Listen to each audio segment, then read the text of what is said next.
Hello friends, आप सभी का स्वागत करता हूं आपके अपने हमारे चैनल पर। मैं हूं कमलेश। फ्रेंड्स, आज के इस वीडियो में मैं आपको बताऊंगा कि कैसे आप एक्सेल में इनवॉइस ट्रैकर क्रिएट कर सकते हैं, वो भी बहुत ही आसान और सिंपल तरीके से। तो फ्रेंड्स, वीडियो स्टार्ट करने से पहले आपसे वीडियो आपको पसंद लाइक करें, शेयर करें और चैनल को भी ज़रूर सब्सक्राइब करें फ्रेंड्स, ताकि आपको इस तरह के मैं जितने वीडियोज़ बनाऊँ उसका आपको डेली अपडेट मिल सके। तो फ्रेंड्स, जब हमारे पास किसी भी ऑर्गेनाइजेशन में या कहीं भी कंपनी में जब हम काम करते हैं तो हमारे पास बड़ा चैलेंज आता है कि अगर हमारे पास बहुत सारे इन्वाइसेज हैं तो कैसे उसको हम ट्रैक करें। तो यहाँ पर बहुत ही सिंपल और आसान आपको मेथड बताने वाला हूँ, तो जिसके थ्रू जो है आप जो है बहुत ही आसानी से इन्वाइसेस को ट्रैक कर सकते हैं। तो उसके लिए हम यहाँ पे एक सैंपल बनाएंगे और उसके हिसाब से फिर हमें उसमें इन्वाइस की डिटेल को अपडेट करेंगे। तो यहाँ पर हम बना लेते हैं फॉर्मेट। तो सबसे पहले हम रखेंगे फ्रेंड्स यहाँ पर सीरियल नंबर। तो पहला कॉलम हो जाएगा हमारा सीरियल नंबर का। देन उसके बाद हम रखेंगे यहाँ पर इनवॉइस नंबर, ये हमारा नेक्स्ट कॉलम हो जाएगा। फिर उसके बाद आएगी इनवॉइस की डेट और क्लाइंट नेम या रिटेलर नेम आप लिख सकते हैं, तो मैं यहाँ रिटेलर नेम रखता हूँ। दूसरा, फिर इसके बाद डिस्क्रिप्शन क्या क्या हमने इसमें दिया है, तो यहाँ पर हम उसका डिस्क्रिप्शन लिख देंगे यहाँ पर। देन उसके बाद फिर हमारा उसका अमाउंट क्या रहा जो हमने वहाँ पर गुड्स डिलीवर किया, और उस पर फिर हमने यहाँ पर जीएसटी आप यहाँ ऐड कर सकते हैं, जो भी है वो आप यहाँ पर चार्ज कर सकते हैं। फिर उसका टोटल अमाउंट उसका क्या रहा, तो टोटल अमाउंट और पेमेंट का क्या स्टेटस है वो हम यहाँ पर अपडेट करेंगे। देन उसके बाद है पेमेंट का डेट, अगर उसने पेमेंट किया तो कौन सी डेट को किया वो हम यहाँ पर अपडेट करेंगे। फिर यहाँ पर पेमेंट का क्या उसका मोड रहा है, तो पेमेंट मोड, या इसको हम मोड ऑफ पेमेंट भी कह सकते हैं, तो यहाँ आ जाएगा। और रिमार्क में अगर हमें कुछ यहाँ लिखना है तो एडिशनल हम यहाँ रिमार्क में अपडेट कर देंगे। तो ये हमारा एक बन गया है सैम्पल। अब इसको हम थोड़े से फॉर्मेटिंग कर लेते हैं इसकी। फिर इसके हिसाब से मैं 3-4 एंट्री करके आपको दिखाऊंगा और इसके हिसाब से फिर हम यहाँ पर डेटा को फीड करेंगे। तो ये सिंपल सा एक मैंने बना दिया इस तरह से। तो इसको करता हूँ मैं बोल्ड। तो अभी यहाँ पर देखिए हमारे पास ये आ गया है, फॉर्मेट बन गया एक। तो यहाँ पर क्या क्या चीज़ें रखी हमने, इनवॉइस नंबर आ जाएगा, फिर यहाँ डेट आएगी इनवॉइस की, फिर रिटेलर का नाम रख देंगे, डिस्क्रिप्शन के अंदर हमने क्या क्या आइटम उसको दिया है वो आ जाएगा यहाँ पर, और फिर यहाँ टोटल उसका अमाउंट हम रख देंगे। देन उसके बाद फिर यहाँ पर हम पेमेंट डेट आएगा, फिर उसका mode of payment, and last में जाएगा उसका रिमार्क। तो ये हमारा एक पूरा इनवॉइस ट्रैकर का फॉर्मेट बन गया है। अब इसमें हम डेटा फिट कर लेते हैं। तो सबसे पहले सीएन नंबर है, तो इसको मैं इस तरह से ड्रैग कर लूँगा। तो ये कुछ 10 एंट्रीज हो रही हैं, तो जहाँ पर हम डेटा अपडेट करेंगे। तो यहाँ इनवॉइस नंबर में मैं रैंडमली इनवॉइस नंबर टाइप कर लूँगा, तो उसके हिसाब से फिर आगे उसको हम ड्रैग करेंगे। तो फॉर एग्जांपल यहाँ पर आई वैन भी लिखता हूँ मैं 01, और इसी को ही हम ड्रैग कर लेते हैं। तो ये एक इनवॉइस, दो इनवॉइस, इस तरह से यहाँ पर ये इसको मैं ड्रैग कर लेता हूँ। तो डेट यहाँ रख लेते हैं हम। तो डेट यहाँ से मैं बात कर रहे हैं 1 नवंबर और 2 नवंबर, तो इसी को ही मैं आगे इस तरह से ड्रैग कर देता हूँ। तो यहाँ पर 10 नवंबर तक का मैंने यहाँ डेटा अपडेट कर दिया है। फिर यहाँ पर रिटेलर नेम, तो रिटेलर नेम हम कुछ ले लेते हैं यहाँ पर, Manish company, Rahul enterprises, Ankita stationery,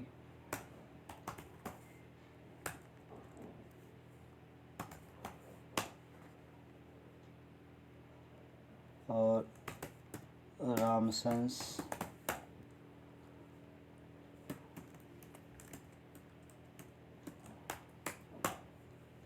Rahul and brothers, RK company, AK retailers, then ABC company, Mayank company, and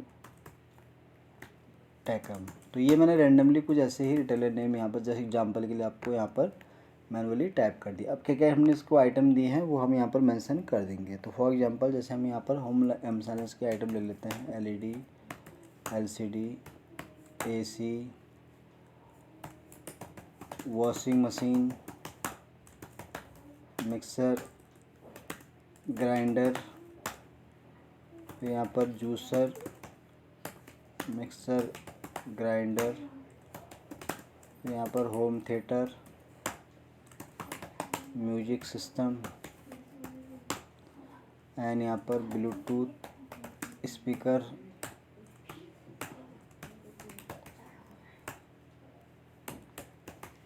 हो गया। फिर यहाँ पर हमने देखिए यहाँ पर सारी में होम ये वाले आइटम यहाँ पर फिट कर रहा हूँ इस तरह से 1 बाय 1। तो ये हमारा डिस्कशन का पार्ट हो गया। तो यहाँ पर अब हम ले लेते हैं मोबाइल फ़ोन। तो यहाँ पर मैंने ये लिख दिया। अब जीएसटी का हम यहाँ परसेंटेज कैलकुलेट कर लेते हैं। तो यहाँ परसेंटेज मैं रख लेता हूँ 8% लेके चलते हैं सभी में। तो इसका फिर हम यहाँ 8% कैलकुलेट करेंगे। अब 8% कैसे निकालेंगे? तो पहले तो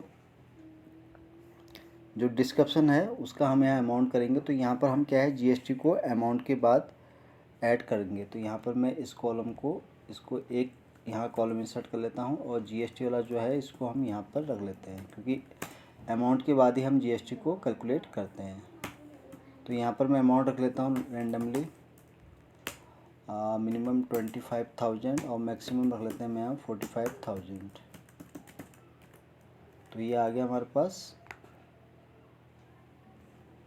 ये इसका टोटल हमारे पास अमाउंट आ गया है सभी का। तो ये इस तरह से। अब इसका हमें 8% कैलकुलेट करना है। तो 8% कैसे कैलकुलेट होगा?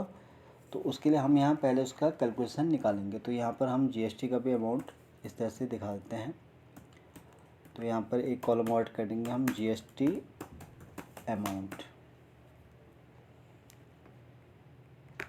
तो जीएसटी का अमाउंट रहेगा। तो यहाँ पर हम लिख लेंगे खाली अमाउंट कर देंगे, टोटल अमाउंट हम बाद में यहाँ पर ऐड ऑन करेंगे। तो यहाँ पर हमें इसका 8% निकालना है।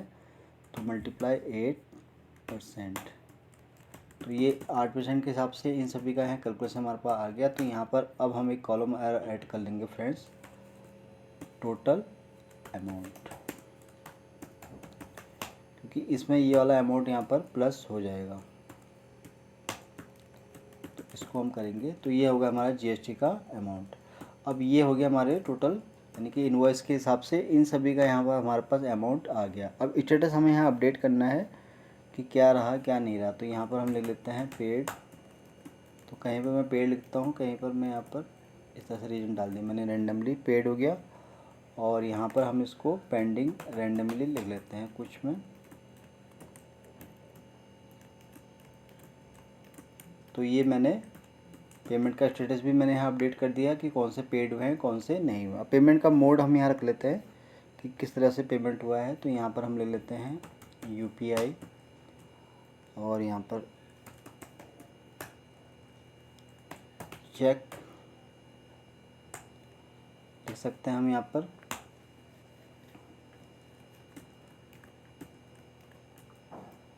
तो यहाँ पर मैं ऑनलाइन बैंकिंग, फिर यहाँ पर एनईएफटी हम कर देते हैं कहीं पर।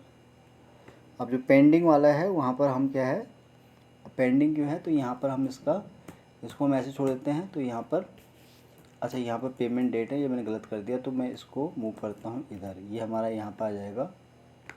तो यहाँ पर हम पेमेंट की डेट लिख लेते हैं। जैसे अगर बिल हमारा है यहाँ पर 1 नवंबर का, तो यहाँ पर हम करते हैं 5 नवंबर।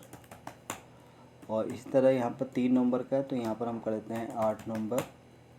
फिर है 5 नवंबर, तो यहाँ पर हम कर देते हैं 7 नवंबर। देन 7 नवंबर है, तो यहाँ पर इसको हम कर देते हैं 8 नवंबर। और लास्ट वाला है 10 नवंबर, तो इसको भी हम आज ही करते हैं 10 नवंबर। तो ये हमारा पेमेंट का डेट का यहाँ पर अपडेट हमने कर दिया है। तो उसके अलावा जो हमारा बच गया है वो है कि जो पेमेंट नहीं हुई है, तो उसको हम ब्लैंक छोड़ देंगे यहाँ पर। तो यहाँ पर हमारा पेमेंट स्टेटस भी आ गया, पेमेंट की डेट भी आ गई और किस मोड से पेमेंट हुआ वो भी हमने यहाँ पर अपडेट कर दिया है। तो सभी का यहाँ पर हमें पता चल गया सबका। तो यहाँ रिमार्क हम ले सकते हैं, क्या क्या रिमार्क हमें यहाँ लेना है। तो यहाँ पर लिख सकते हैं हम कि फॉलो नेक्स्ट डे। तो ये हम इसको रख लेते हैं इस तरह से। सब में जगह मैं इसके रिमार्क अपडेट करता हूँ जस्ट एग्जांपल के लिए। तो ये फ्रेंड्स यहाँ पर डेटा आप देख रहे हैं कि मैंने इस तरह से यहाँ पर बना दी है पूरी शीट। तो यहाँ पर आप देख रहे होंगे कि मैंने कुछ रैंडमली ट्रैकर यहाँ पर इनवॉइस का यहाँ डिटेल अपडेट किया है। तो ये हमारा एक ट्रैकर बन गया है। अब इसका हम क्या है कि यहाँ पर देखिए हमारे पास टोटल 10 इनवॉइस हो गए हैं और उन 10 इनवॉइस का हमने यहाँ पर डेट के हिसाब से रिटेलर का नेम भी अपडेट कर दिया, डिस्क्रिप्शन ऐड कर दिया, अमाउंट हो गया, जीएसटी हो गया 8%, और जीएसटी अमाउंट भी हमने कैलकुलेट करके उसको हमने यहाँ पर बेसिक अमाउंट में उसको ऐड ऑन कर दिया है। तो पेमेंट का स्टेटस भी हमने अपडेट कर दिया और पेमेंट का डेट भी हमने यहाँ अपडेट कर दिया है। तो यहाँ पर अब हमें क्या चाहिए, इसका समरी भी हम बना सकते हैं। तो समरी हम कैसे बनाएंगे वो भी मैं आपको बताऊंगा, बहुत ही सिंपल और आसान मेथड बनाऊंगा उसका। तो उसके लिए हम क्या करेंगे कि टॉप में उसको हम रख सकते हैं या उसको कहीं हम साइड में रख सकते हैं। तो उसके लिए मैं यहाँ पर टॉप में ही बना देता हूँ, इसको मैं रिमूव कर देता हूँ। तो यहाँ पर मैं 3-4 रोज इस तरह से लग जाता हूँ। तो ये हमारा एक बन गया। तो यहाँ पर सबसे पहले तो हमारा रहेगा फ्रेंड्स टोटल इन्वॉइसेस कितने थे उसका हम यहाँ डिटेल अपडेट करेंगे। फिर आएगा टोटल अमाउंट,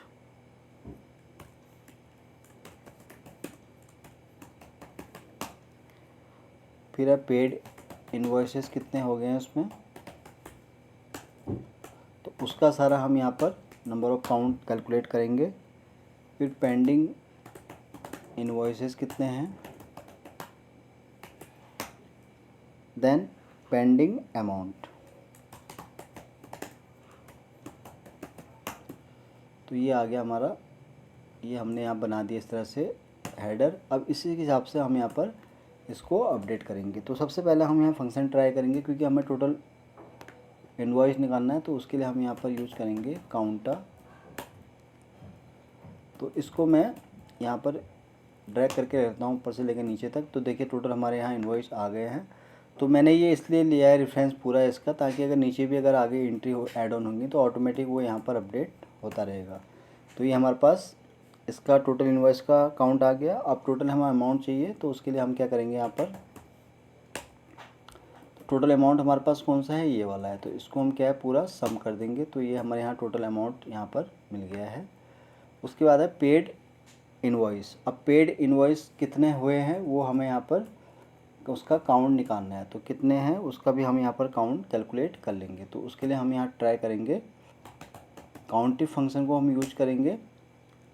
तो इसको भी मैं पूरा सेलेक्ट कर लेता हूँ। तो यहाँ पर हम बात कर रहे हैं पेड की, तो यहाँ पर हम मैनुअली टाइप करेंगे पेड। तो देखिए यहाँ पर 5 जो बिल हैं वो यहाँ पर पेड हो गए हैं। यानी कि यहाँ पर टोटल जो नंबर ऑफ इन्वॉइसेस थे 10 थे, जिसमें से यानी कि 5 बिल पेड हो गए हैं। अब है पेंडिंग। तो पेंडिंग के केस में हमें क्या है रेफरेंस, ये तो हमारा सेम ही रहेगा। तो यहाँ पर हम क्या करेंगे, पेड की जगह हम करेंगे यहाँ पर पेंडिंग। सॉरी, इसको मैं फिर से हम यहाँ पर कर लेते हैं use count if bracket open payment status. तो यहाँ क्राइटेरिया में हम लिख देंगे पेंडिंग ब्रैकेट क्लोज। तो ये टोटल 5 हमारे पास इनवॉइस पेंडिंग भी है और 5 हमारे पास पेड भी हो गए। अब निकालना है हमें उसका पेंडिंग का अमाउंट। तो अमाउंट कैसे कैलकुलेट होगा फ्रेंड्स, तो उसके लिए हम क्या करेंगे, ट्राई करेंगे यहाँ पर समी फंक्शन को ब्रैकेट ओपन। तो सबसे पहले यहाँ पर बात हो रही है कि पेंडिंग अमाउंट की। तो टोटल अमाउंट, सॉरी, हम यहाँ पेमेंट स्टेटस को हम पहले यहाँ सेलेक्ट करेंगे। तो ये है हमारा पेमेंट स्टेटस। तो इसको हम यहाँ सेलेक्ट कर लेंगे कॉमा। अब यहाँ पर पूछ रहा है हमसे क्राइटेरिया। तो यहाँ पर हम पेंडिंग अमाउंट चाहिए। तो उसके लिए हम क्या करेंगे, यहाँ पर डबल कोट के अंदर पेंडिंग टाइप करेंगे। तो ये हमारा क्राइटेरिया हो जाएगा। देन फिर रेंज टू, तो टोटल अमाउंट से हमें उसको करना है। तो उसके लिए हम यहाँ पर टोटल अमाउंट वाला जो है कॉलम को यहाँ सेलेक्ट कर लेंगे। तो यानी कि ये वाला अमाउंट, बस इतना करना है। फिर उसके बाद हमें कर देंगे इंटर।